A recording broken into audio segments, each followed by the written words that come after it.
Welcome to my channel. Before starting the video, please go ahead and hit the subscribe button and give this video a like up. After an absence of over a decade, Gwen Stefani has returned to the music industry with a brand new studio album. This is a thrilling period for the artist, although she freely confesses that it follows a really bad year.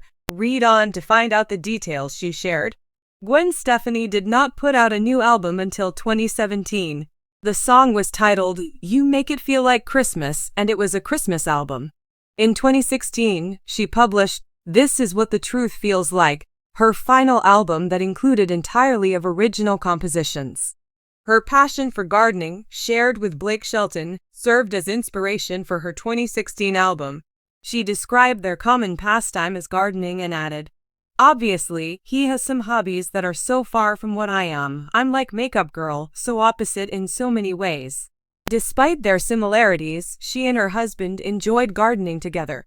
The seed came to a close with the duet, "Purple Irises," which the two had done together several times. Gwen Stefani nevertheless said that their garden hasn't been flourishing as of late.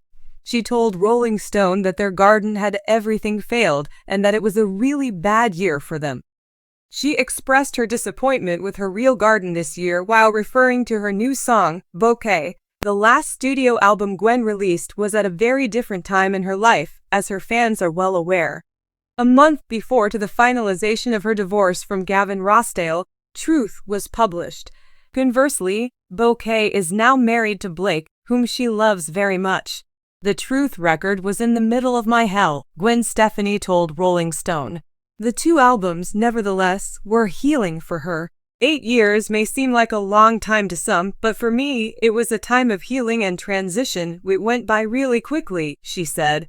The rest of the record is completely unrelated to that subject, so it's interesting that somebody else's rose to become the new single. The artist came clean about her disapproval of how the breakup song "Somebody Else's" complemented the rest of the album.